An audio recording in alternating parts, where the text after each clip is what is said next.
On May 6, 2026, the Korea Composite Stock Price Index, the KOSPI, broke through 7,000 for the first time in its history.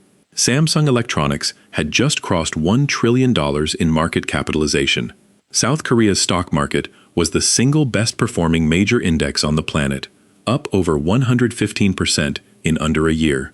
Foreign capital was pouring in at a rate the country had never seen, and the man who engineered this, the president of South Korea, Lee Jae-myung, had done it all because decades earlier he had been the worst day trader you could imagine, a man who lost money, in his own words, month after month after month.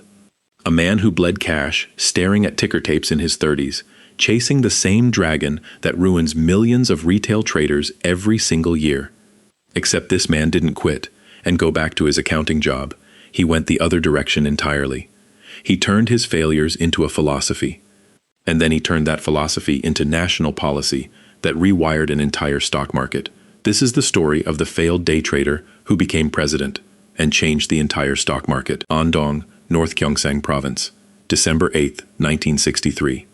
Lee Jae-myung was born the fifth of 7 children in a family so poor that his parents eventually uprooted everything and moved to Seoul, chasing factory wages. They found them, and they found something else, a childhood stolen.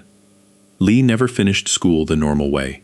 By the time he was 13 years old, he was working full-time in the factories of industrial Korea, the Dongma rubber factory, making baseball gloves and rubber goods on assembly lines that had no safety standards, no age checks, no mercy. This was the 1970s.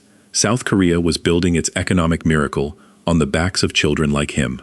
And in 1977, the machine caught his left arm.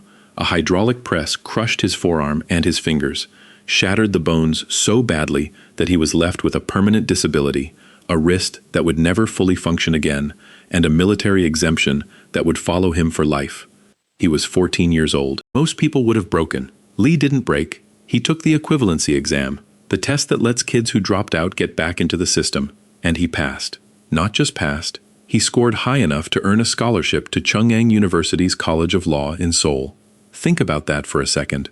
A disabled former child laborer with a crushed wrist, sitting in a law school classroom on a merit scholarship.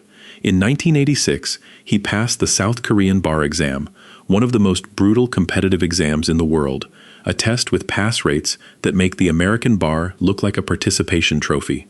His father, the man who had moved the family to Seoul for factory work, cried, and Lee Jae-myung became a human rights lawyer. He fought for workers. He fought for the poor. He fought for the people the chaebol economy had ground into dust. For the next decade, that was his life. A reformer with a law degree and a permanent injury from the system he was trying to fix. But here's the part nobody talks about. Somewhere in his 30s, between the courtrooms and the activism, Lee Jae-myung did something that millions of ordinary people do and almost nobody in politics ever admits to. He opened a brokerage account. He started trading stocks, day trading, active, hands-on, staring at screens, chasing moves, day trading. And he was terrible at it. Not just bad, consistently, methodically, relentlessly losing money, month after month. He later described it as a visceral, stinging experience that never left him. The same psychological trap that destroys retail traders everywhere, chasing momentum, panicking on dips, buying highs and selling lows, convincing yourself that the next trade will be the one. Lee fell into every single one of them. He wasn't some Wall Street insider with algorithms and co-located servers. He was a regular guy with a brokerage app and a dream, and the market ate him alive. He lost. Again and again and again. And that experience, that humiliation, that financial bleeding, planted a seed that wouldn't bloom for another 20 years. But first, Lee Jae-myung pivoted. He went into politics. In 2010, he became mayor of Seongnam, a city of nearly 1 million people just south of Seoul, and he governed it like a man who understood poverty in his bones. He cracked down on corruption. He built welfare programs. And in 2016, he did something that made the entire world pay attention. He launched the Seongnam Youth Dividend, a program that paid every 24-year-old resident 1 million won per year, roughly $1,000, no strings attached. It was one of the first real-world tests of universal basic income in history. He scaled it up when he became governor of Gyeonggi Province in 2018, the most populous province in South Korea, home to over 13 million people. Lee was now a serious political force, a potential future president. But between Lee and the presidency stood a wall. His name was Yoon Suk-yeol, a conservative prosecutor turned politician who beat Lee in the 2022 presidential election by the thinnest margin in South Korean history, 0.6 of a single percentage point. Lee lost by roughly 263,000 votes. For a man who had clawed his way out of factories, through the bar exam, through local politics, that loss was devastating. But it was nothing compared to what came next. On January 2, 2024, Lee was in Busan, visiting a construction site, when a man wearing a paper crown, pushed through the crowd and plunged a knife into Lee's neck. The blade missed his jugular vein by millimeters. He survived. Emergency surgery, 8 days in the hospital. The man who stabbed him later told police he did it specifically because he didn't want Lee to become president. 10 months later, on December 3, 2024, President Yoon Suk-yeol did something that hadn't happened in South Korea in nearly 40 years. He declared emergency martial law, tanks in the streets, parliament surrounded, soldiers attempting to seize the National Assembly. Lee Jae-myung, now the leader of the opposition, live-streamed himself climbing the parliament fence to get inside and vote down the decree. The parliament defied Yoon. They voted to reject martial law within hours. And then, on December 14th, they voted to impeach him. The Constitutional Court made it final on April 4, 2025. Yoon Suk-yeol was removed from office. He would later be convicted of insurrection and sentenced to life in prison on February 19, 2026. The path was clear. On June 3, 2025, Lee Jae-myung won the snap election and became the 14th president of South Korea. And here's where it gets interesting, because Lee inherited a stock market that was sick, really sick. The KOSPI was trading around 2,400 points. Samsung, the crown jewel of the Korean economy, was trading at a price-to-book ratio that would make American investors laugh. SK Hynix, one of the most important semiconductor companies on Earth, was being valued like a mid-tier regional bank. This had a name, the Korea Discount. Let me explain the Korea Discount for those who don't know. South Korea is one of the 10 largest economies on the planet. It makes the memory chips that power global AI. It builds the ships, the batteries, the cars, the displays that the entire world depends on. And yet Korean stocks traded at a massive, persistent discount to comparable companies in the United States, Japan, even Taiwan. Why? Because of the chaebol.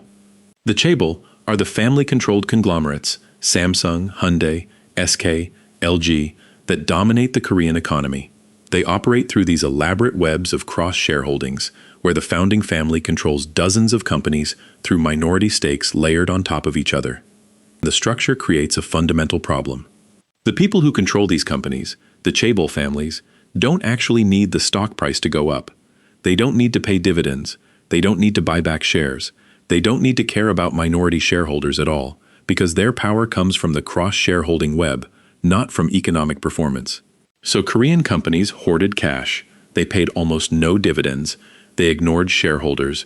And global investors responded the way markets always respond to bad governance. They priced it in.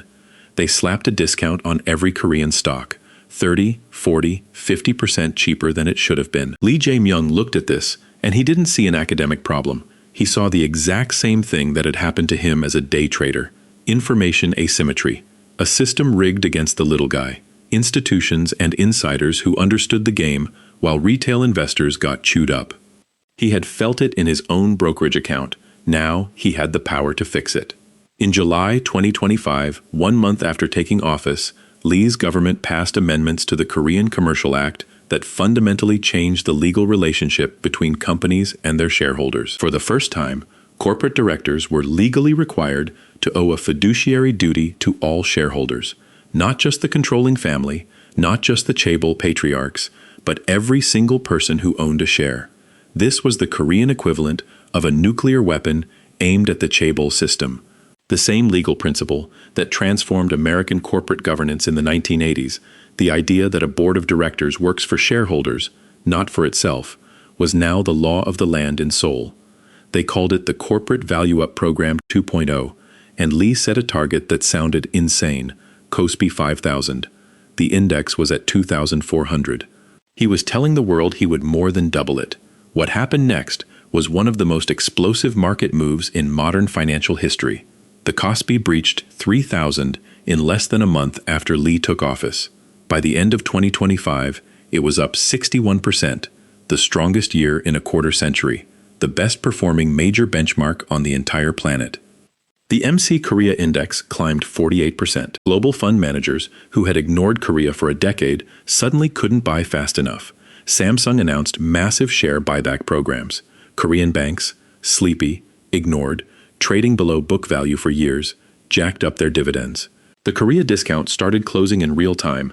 Lee pushed for MSCI to reclassify South Korea as a developed market, a move that analysts estimated could pull in $30 billion in passive index tracking flows alone.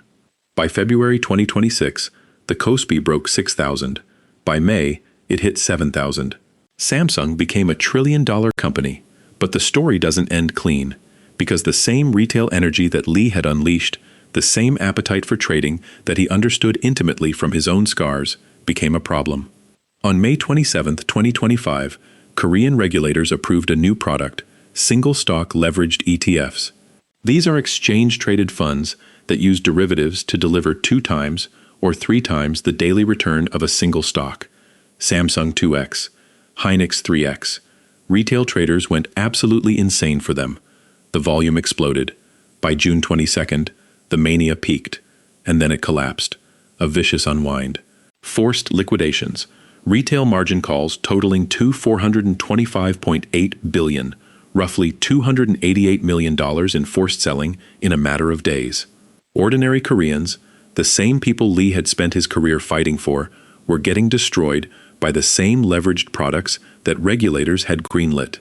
And here's where the story comes full circle, because Lee Jae-myung, the failed day trader, recognized what was happening before any economist did.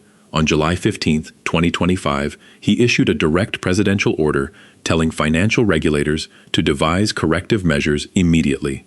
He publicly stated that leveraged ETFs amplify rallies and exacerbate sell-offs, needlessly intensifying market instability. The head of the Financial Supervisory Service publicly admitted the approval had been a mistake. Margin requirements were tripled. Purchase limits were capped. New listings were halted. The president, who had once been the retail trader getting cleaned out, was now the president protecting retail traders from getting cleaned out. The scars had become policy. The losses had become law. So what's the thesis? What's the lesson buried in this story? It's not about a politician who got lucky in the market. It's the opposite. Lee Jae-myung's greatness, and I use that word deliberately, came from the fact that he failed. He failed at trading, and instead of pretending it never happened, he sat with that failure for 30 years. He studied it. He understood exactly why the little guy loses. The information gaps, the structural disadvantages, the systems designed to extract from retail participants rather than serve them. And when he finally got power, he didn't enrich himself, he rewrote the rules. Fiduciary duty, shareholder rights, dividend mandates, transparency. Every reform traced back to the same source. A man who had stared at his own brokerage statement, month after month, watching his money disappear, and asked himself, why? Why does the system work this way? Who does it serve, and what would it look like if it served everyone? That's the real lesson, guys. The best traders and the best leaders aren't the ones who never lose. They're the ones who lose, understand exactly why they lost, and use that knowledge to never let it happen again.